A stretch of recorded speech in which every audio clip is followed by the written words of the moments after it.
stick. Oh yeah. No counterweights at all. These are 2-inch mains, 1.7" rods. And here's the rods we use. That came out of a anywhere from 1914, 15, 16.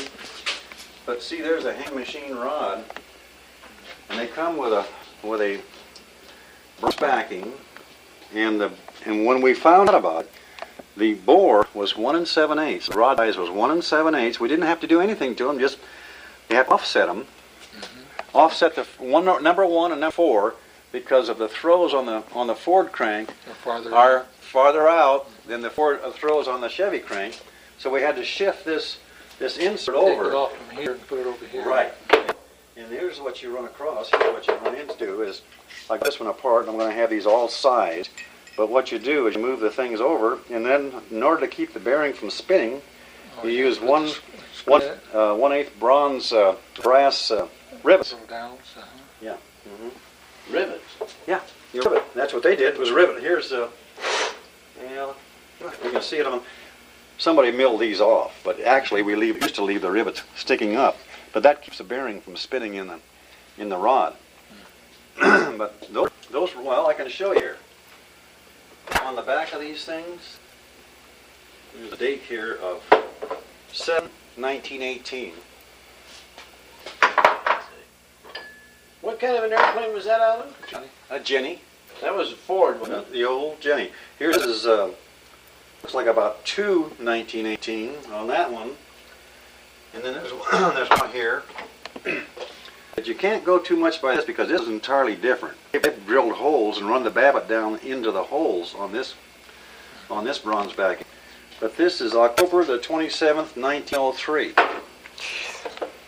Now I noticed there's lines in this one, Bob. Well, is that going to bother it at all? No, hey. Would you resurface no, that? No, what we do is once I get these inserts put into the rods permanently, after I have these rods resized, have the steel resized, then they'll melt this out and they'll re-pour bearings. Ah, okay. And there's still an outfit, the same outfit that poured these bearings is in business down in L.A. Oh, really? The same exact? Globe bearing, right. Wow, do same they exact. pour them to size, or do they pour them and then pour them and then mill and machine them? Well, this is a brand new one here that's never been milled. That's the original. That's the way they came from when they were using OX5s. Never been used. But they're not fit. They don't lap them in or anything. Anybody? Well, how knows that thing? That thing is so old. But you saw how that other block was? Well, this is my old block. Okay, I see you milled it out. But see, you have to cut the corner ball out. You have to cut up here so the rods will go around. You have to cut up here. You have to cut the cylinders out for the rods to miss. For the web and then you make heavy main bearings like this, and then you go all the way through with 9/16 studs and pick it up on the other side and tie the whole center web together.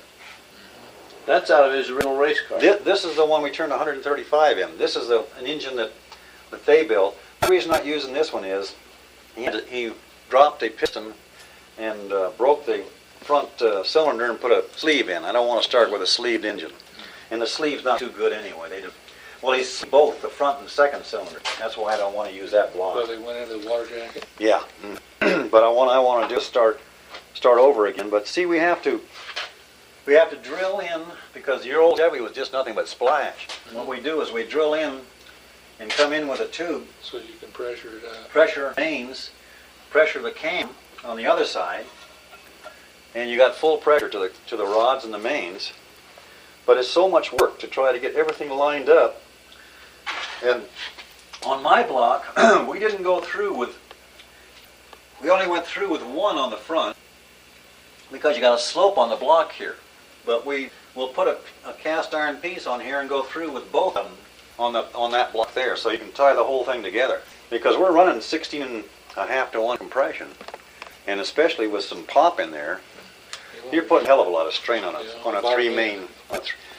But see, what we did with this block was we went to 1 3/4 all the way through on the mains. On that block there, we'll keep it to 2 inches. 2 inches. We can do it. We can stay at 2 inches and keep this spread here, widen these out, just enough to pick up. And on your certain end, the bolt hole is actually going to cut just a little bit into the inner, right? No, this mains only. Well, I know, but on the mains, this is a rod here, but on your main, it's going to cut in. It's going to come real close. It's gonna, Yeah, real close. Well, you can see it here. I mean, this block here's has got two. now this right here is 1 3/4. This has got Still 2 inch. has This has got a 2-inch insert in here that's been poured. See, Uh-huh. and see how close it comes. Yeah. This is 1 7/8 or 1 and. That's 1 7/8. 3/4. Well, that's 7 is 1 that's 1 3/4 there. That was out of my old block. Yeah, that was out of this block here. But see, by going all the way through with a 9/16 bulb, you can hold the whole thing together. What do you do? Silver braze your tin, or you? Well, that's just solder it in? all poured with Babbitt. That's all Babbitt. Oh, I see. We took the thrust on the center main.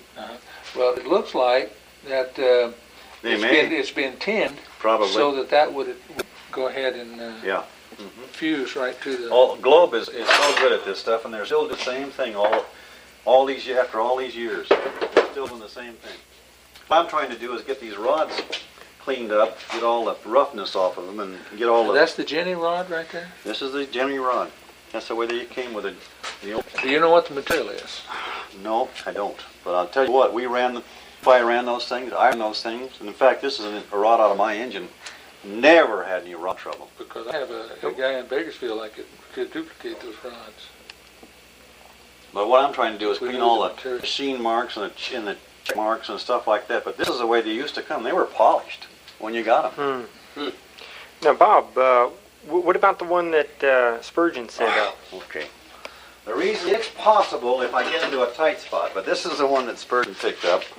Big dimple in here, which I straightened that out. But after I got looking at it, it looks like they spun a bearing. Plus they bored this out larger. They bored out too big, and I'd have to put an oversized bushing in there. So Chuck just didn't pick that up.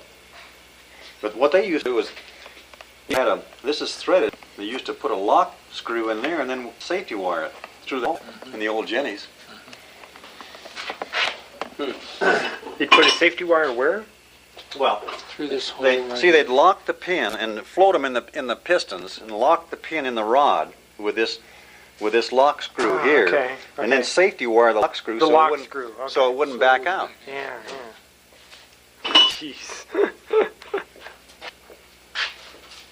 But